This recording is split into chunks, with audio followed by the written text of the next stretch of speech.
সম্মানিত ভাই বন্ধুগণ, আজ আমরা আলোচনা করব ইনশাআল্লাহ বরকতের চাবিসমূহ বিষয়ে। বরকত শব্দের অর্থ হলো কল্যাণ বেশি হওয়া, যে কোনো কিছুতে আল্লাহর পক্ষ থেকে কল্যাণ যুক্ত হওয়া, এটা হলো বরকত। দুনিয়ার যে কোনো বস্তুতে যখন আল্লাহ সুবহানাহু ওয়া তাআলার পক্ষ থেকে কল্যাণ যুক্ত হয়, বিষয়টা যখন কল্যাণকর হয়ে যায়, উপকারী হয়ে যায়, তখন সেটা পরিমাণে অনেক অল্প হলেও আমাদের জন্য সেটা অনেক বেশি উপকার বয়ে আনে। অনেকে অনেক দীর্ঘ হায়াত পাইছেন, কিন্তু দীর্ঘ হায়াতে তেমন কিছু করার সুযোগ পান নাই, তার মানে জীবনে বরকত হয় নাই। অনেকে প্রচুর পরিমাণ সম্পদ কামাই করেছেন, কিন্তু সেই সম্পদ থেকে কোনো হিসাব খুঁজে পাচ্ছেন না যে কোথায় কি করলেন, বরকত নাই। অনেকে দেখা যাচ্ছে যে অনেক কাজ করেছেন, কিন্তু ফলাফল দেখা যাচ্ছে খুব বেশি একটা দৃশ্যমান না, তার মানে বরকত নাই। এর বিপরীতে দেখা যায় একজন অল্প কামাই করছে, মাশাআল্লাহ, এর ভিতরে সে অনেক কিছু করে ফেলেছে। কারণ হলো তার এই কামাইতে কী ছিল? বরকত ছিল। এই কামাইতে আল্লাহ সুবহানাহু ওয়া তাআলার পক্ষ থেকে কল্যাণ ছিল। অতএব আমাদের জীবনে, আমাদের আমলে, আমাদের রুজিতে, আমাদের ইনকামে, আমাদের সন্তান সন্ততিতে, আমাদের সব কিছুতে আল্লাহ সুবহানাহু ওয়া তাআলার পক্ষ থেকে বরকত আসবে। বেশ কিছু আমল আছে, সে আমলগুলো করলে এগুলোকে আমরা এক কথায় বলতে পারি বরকতের 10টি চাবি। এই চাবিগুলো যদি আমরা ব্যবহার করি, তাহলে ইনশাআল্লাহ বিদিনিল্লাহ আমাদের জীবন বরকতময় হয়ে যাবে। তার ভিতরে 1 নম্বরের চাবি হলো বরকতের ঈমান এবং তাকওয়া। প্রিয় ভাইয়েরা, যখন ঈমান এবং তাকওয়া কারোর মধ্যে থাকে, তখন আল্লাহ সুবহানাহু ওয়া তাআলার পক্ষ থেকে বরকতের বারিধারা তার প্রতি বর্ষণ হতে থাকে। আল্লাহ সুবহানাহু ওয়া তাআলা কোরআন কারীমে বলেছেন, ওয়ালাউ আন্না আহলাল কুরা আমানু ওয়াত্তাকাউ লাফাতাহনা আলাইহিম বারাকাতিম মিনাস সামাই ওয়াল আরদ। যদি কোনো জনপদের লোকেরা ঈমান আনে এবং তাকওয়া অবলম্বন করে, তাহলে আমি আসমান থেকে এবং জমিন থেকে, উপর থেকে নিচ থেকে, উভয় দিক থেকে বরকতের সমস্ত দুয়ার খুলে দেব। সম্মানিত ভাইরা, এই জন্যই দেখা যায় সারা পৃথিবীতে অন্য ধর্মের মানুষেরা, অমুসলিমেরা কোনো দিক থেকে অনেক বেশি সুখে শান্তিতে আছে বলে আমাদের কাছে মনে হয়, কিন্তু আসলে সুখে শান্তিতে খুব একটা নাই। বিভিন্ন জরিপ বলছে সুসাইড বা আত্মহত্যার পরিমাণ তাদের মধ্যে বেশি। আত্মহত্যা মানুষ তখনই করে যখন সুখের চাইতে দুঃখের পরিমাণ বেড়ে যায়, কিন্তু মুসলমানদের মধ্যে আত্মহত্যার পরিমাণ অনেক কম। মুসলমানরা বেশিরভাগই গরিব, অভাবী, তারপরেও তাদের মধ্যে আত্মহত্যার পরিমাণ কম। এটা একটা আলামত যে তাদের জীবনে কি আছে? বরকত আছে। কারণ ঈমান সামান্য হলেও আছে। আর যার জীবনে ঈমান নাই, তাকে দেখবেন যে অনেক আট্টালিকাতে সে আছে, সুখের শান্তির অনেক উপকরণ তার কাছে আছে, কিন্তু আসলে সুখ শান্তিতে খুব একটা সে নাই, কারণ তার জীবনে কি নাই? বরকত নাই। এই জন্য কেউ যদি ঈমান আনে আর তাকওয়া অবলম্বন করে, এই দুটি জিনিস যদি কারোর ভিতরে থাকে, তাহলে আল্লাহ সুবহানাহু ওয়া তাআলার ওয়াদা হলো আসমান এবং জমিন থেকে বরকতের সমস্ত দুয়ারগুলো তার জন্য কি করে দেওয়া হবে? খুলে দেওয়া হবে।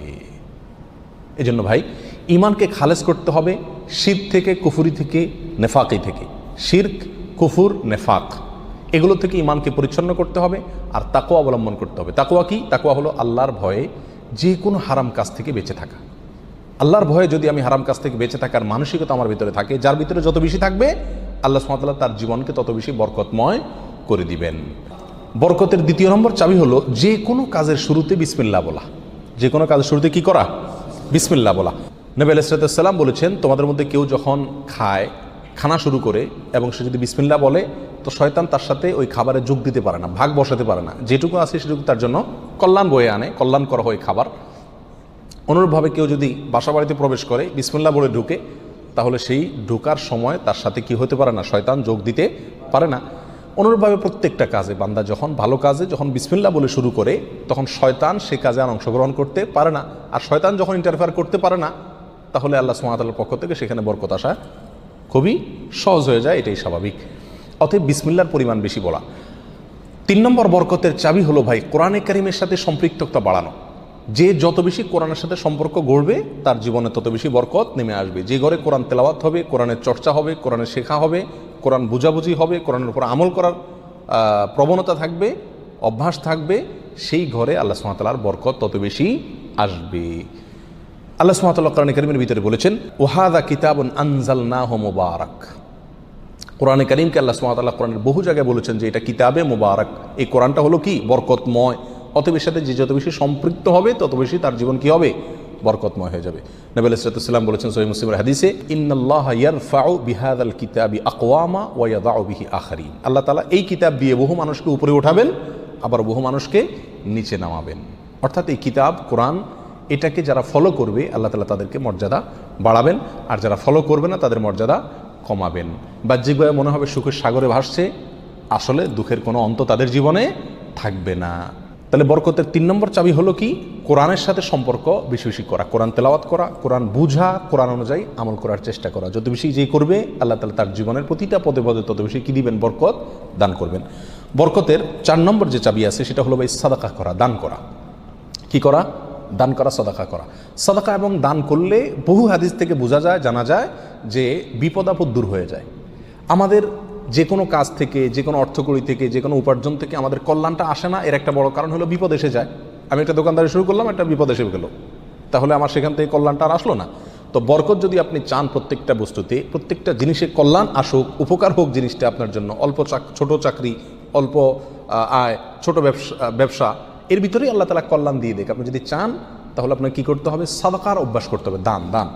দান করলে মুসিবত এবং বিপদ দূর হয়। তো আপনার ওই অল্প আয় থেকে যখন বিপদ দূর হয়ে যাবে বা বিপদ মুক্ত থাকবে, তখন ইনশাআল্লাহ বিদিনিল্লাহ সেটা আপনার জন্য কী হয়ে যাবে? কল্যাণকর এবং বরকতময় হয়ে যাবে। ওর ভিতরে আপনার জন্য বরকত থাকবে।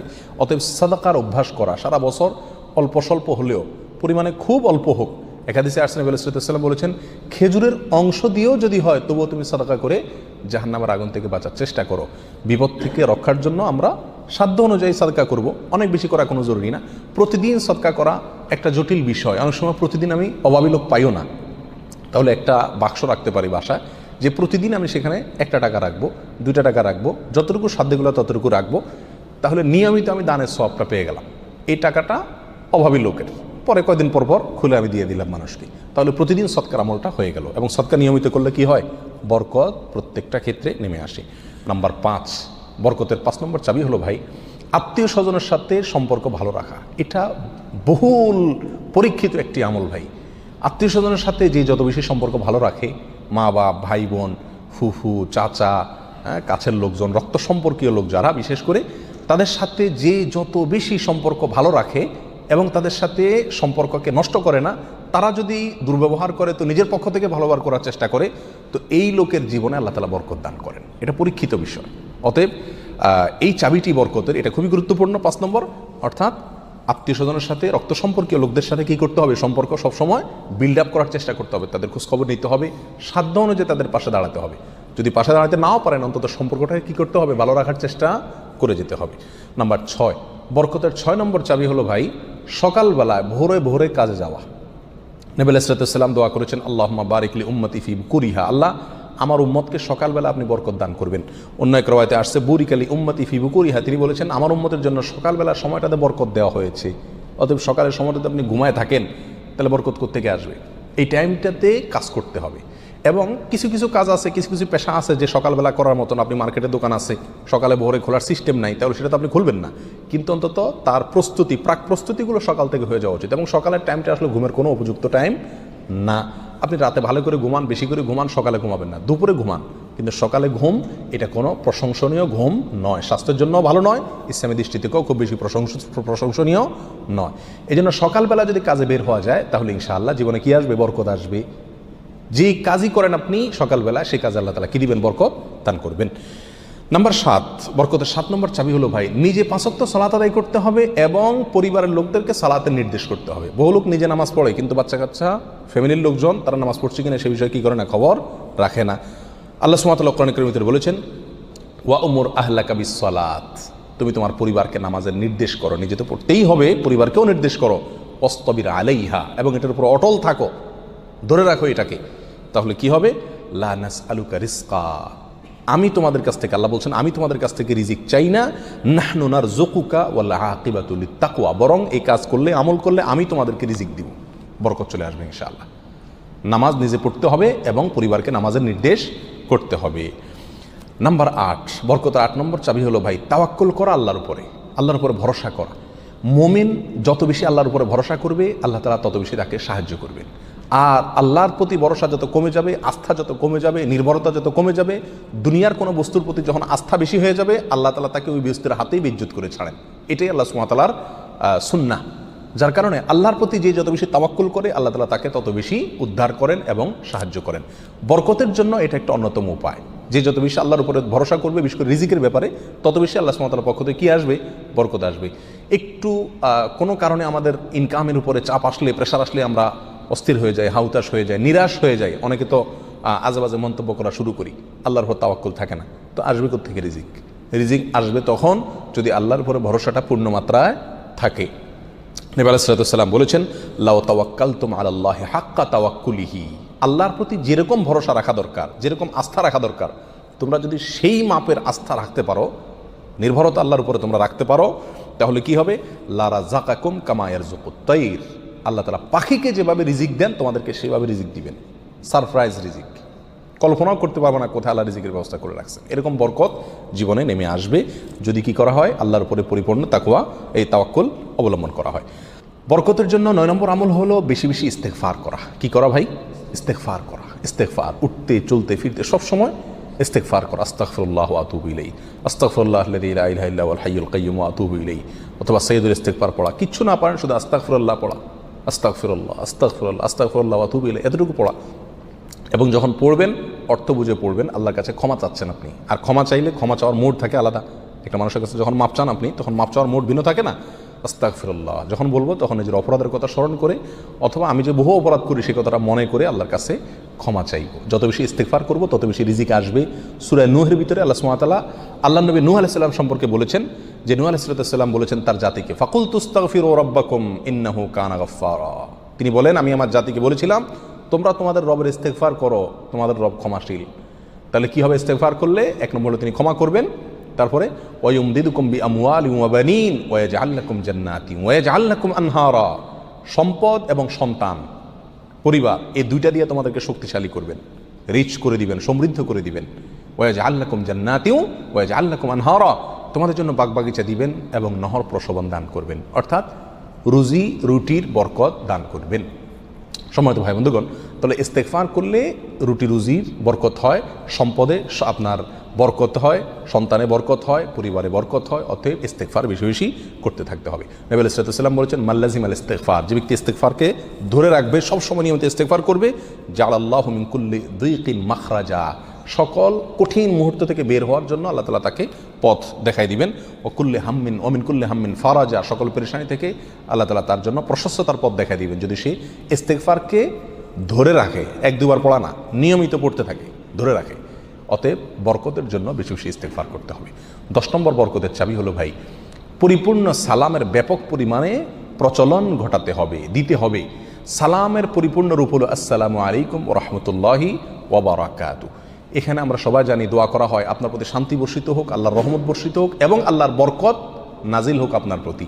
তাহলে আপনি যখন কারোর প্রতি সালাম দিচ্ছেন, পূর্ণাঙ্গ সালাম, আসসালামু আলাইকুম ওয়া রাহমাতুল্লাহি ওয়া বারাকাতুহু, তার মানে আপনি কেমন যেন তার জন্য বরকতের দোয়া করছেন, শান্তির দোয়া করছেন। আর হাদিসে আসছে, কোনো মুসলিমের জন্য যদি আপনি বরকতের দোয়া করেন বা যে কোনো দোয়া করেন, তো ফেরেশতা আপনার জন্য দোয়া করে আল্লাহ এই বান্দাকেও আপনি দান করেন। তাছাড়া যাকে সালাম দিবেন তিনিও জবাব দিবেন।